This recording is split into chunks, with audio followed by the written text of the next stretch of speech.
Hello, everyone. Today I am going to be presenting a review on functional behavior assessments and functional analysis assessments.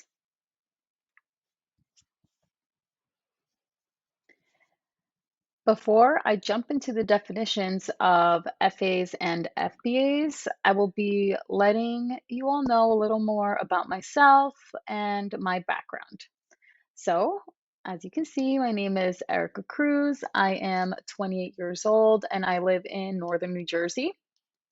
I'm currently completing my master's in applied behavioral analysis here at Ball State University, and I am in my last semester. Woohoo! I feel so proud and happy to be finalizing my school career in pursuit of becoming a board certified behavioral analyst. And of course, before I do that, I have to complete my master's. So I am definitely on the right track. I currently work full time as an instructional paraprofessional at an ABA private school here in New Jersey. And I also work as an ABA in home therapist in the evenings. I have been at both jobs for 5 years now, and I absolutely love it. Um, both At my full-time job at the school and in home, I work with young adults to adults age 16 to 21 years old. I have worked with the younger population, but that was only for about 2 months. And I started working with the older guys and have stayed with that for the last 5 years because it's just what I enjoy doing. My overall end goal is to become a BCBA in a clinical setting for adults or young adults. I would eventually like to work in some sort of clinic that specializes with adults with autism.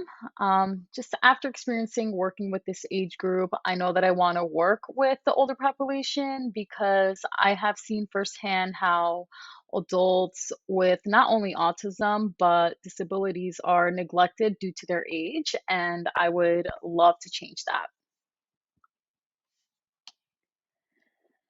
Okay, so here I will be covering my personal background with FAs and FBAs and what I have experienced with them up to this point. Throughout my experience, I have assisted in several FBA assessments along with my supervisor and BCBA.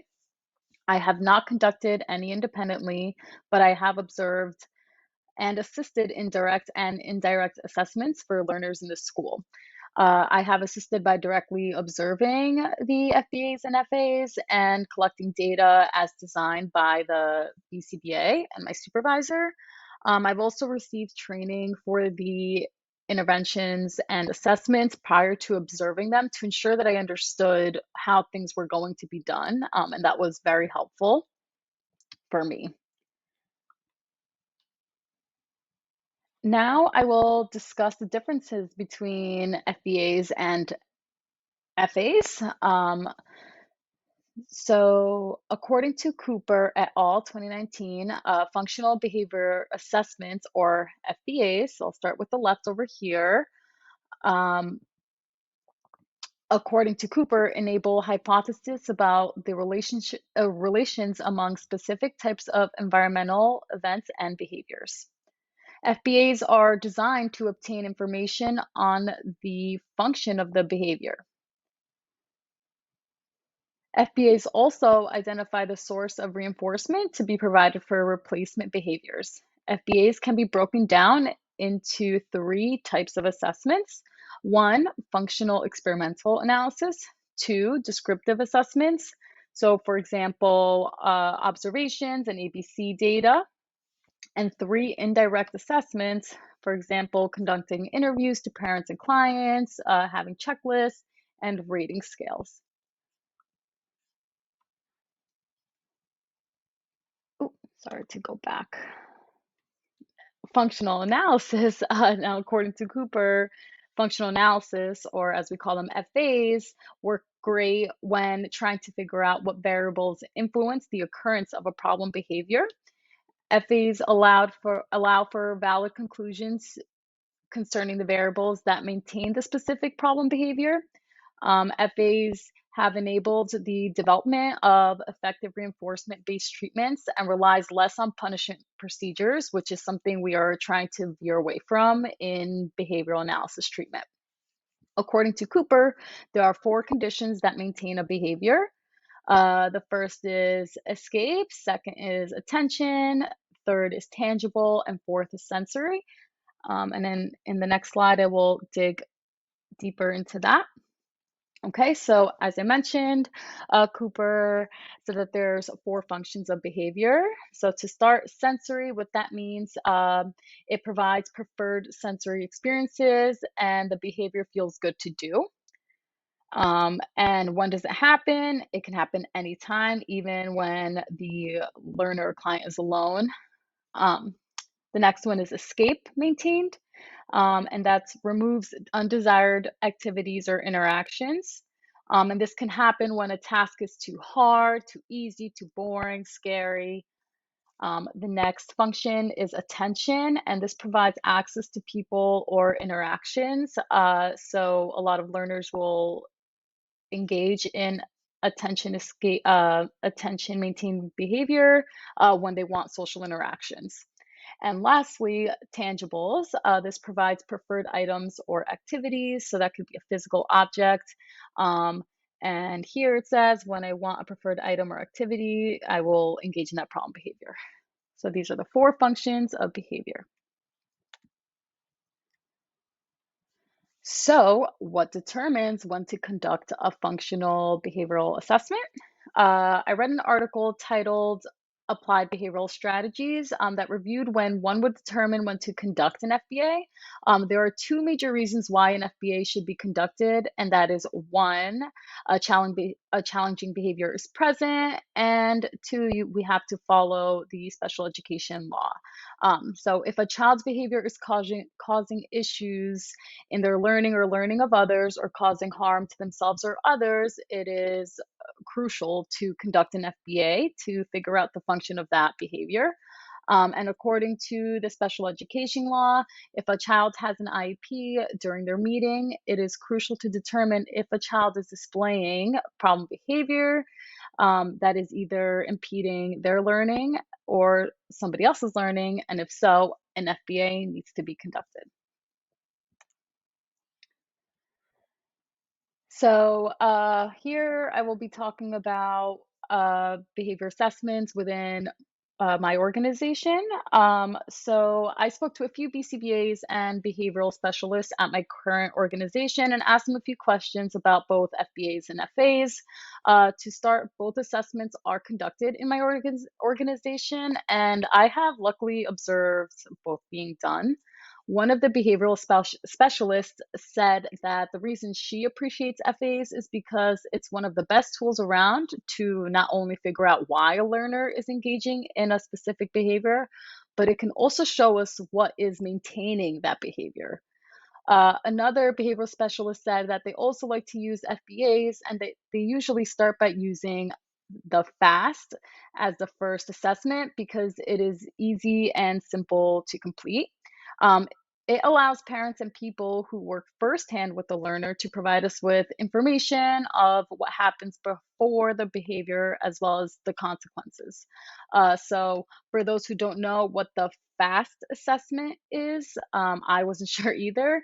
And it is an indirect type of assessment tool. FAST stands for Functional Analysis Screening Tool, and it includes a questionnaire with 16 items, which can be administered to anyone who is familiar with the learner's behaviors and is aware of what happens before the behavior occurs, as well as what happens after the behavior occurs.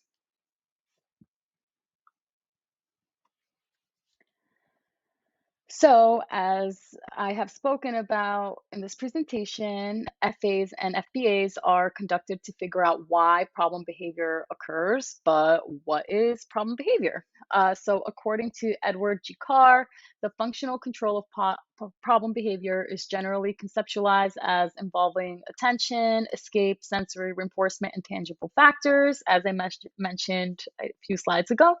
Problem behavior can be any behavior that interrupts the learning of an individual as well as interrupts the learning of others. Or, like I previously mentioned, problem behavior is considered problem behavior when it is dangerous to the client or to people around them. Uh, so it's really important to know that not all problem behavior looks the same because problem behavior can vary within its severity. So, for example, some learners may engage in self-injury or injury of others, while other learners' problem behaviors can be hand stereotypy or non-contextual vocalizations, which, yes, can interrupt them or others, but it will not cause physical harm. A lot of the times, the learners or clients will engage in such behaviors simply because they are unable to be understood or they cannot express themselves. Um, so that's also really important to keep in mind because a large amount of the population that we work with have low verbal skills, which can definitely be frustrating for them, which can lead to problem behavior. So, in order to prepare for this presentation, I had to do some research on these topics. In this article titled Emerging Themes in the Functional Analysis of Problem Behavior, uh, Edward G. Carr discussed what the functional control of problem behavior is and what analytic tools we have reached to make it possible to determine the function of problem behavior. He reviewed how he examined other functional properties of problem behavior by involving social avoidance, biological reinforcement, and respondent condition factors. He also explored the role of context, including social factors as well as biological factors. And lastly, he discussed the multidimensional character of assessment in naturalistic settings and the practical need for developing descriptive analytic procedures that produce the same results as functional assessments do. So, one part that I found interesting was how, although we have functional assessments as a tool to find the function of a behavior, there are other tools people are trying to create to hypothesize the function of a behavior. So, for example, in 1988, Repfels and Barton created the hypothesis driven model. Um, in this approach, direct observations are made in naturalistic situations, and correlations between problem behavior and its antecedents and consequences are noted. So, based on these observations, hypotheses concerning the control of problem behavior are formulated, and treatments derived from these hypotheses are then designed. Positive treatment outcomes support the validity of the hypothesis, even though they can't so definitively, like in an FA. In 1993, Carr and Carlson found that this model to be practical in treating problem behavior that had been observed in 18 different community situations within 3 adolescents with autism. But in terms of treatment planning, the cost of identifying the function of behavior was not identified, which could have been done simply with a traditional FA. So, overall, the article concluded that nothing can replace an FA as a research tool to uncover new functional properties of problem behavior and to verify definitively that a given factor does not indeed control problem behavior.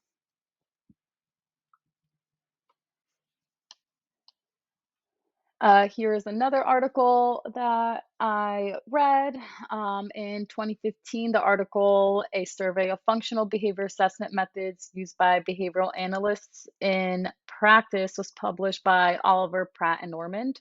The goal of their study was to gather information about the functional behavior assessment methods um, behavior analysts use in practice and to see how many of them use it. So over 12,000 surveys were sent to BCBAs, and ultimately 724 surveys were sent back. The results suggested that most BCBAs regularly use FBA methods, especially descriptive assessments. The data suggested that the majority of students are being formally taught about various FBA methods and that educators are emphasizing the range of FBA methods into their teaching.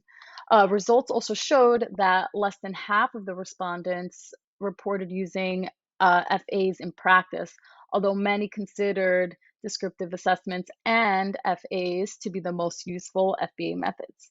Overall, most respondents reported using informant and descriptive assessments more frequently than FAs, and a majority of behavioral analysts indicated that they never or almost never used FAs to identify the function of a behavior, which I found super interesting. Um, so, in conclusion, I really do feel like I have had great experiences with both FBAs and FAs in my current job and field placement. I really look forward to observing more FBAs and FAs, as well as being able to run my own assessments with the guidance of my supervisor and BCBA as well. I have learned and continuously keep learning more about functional assessments, which is only helping me and becoming more comfortable when completing tasks BCBAs do on a regular basis. Um, so that concludes my presentation. Here are my references.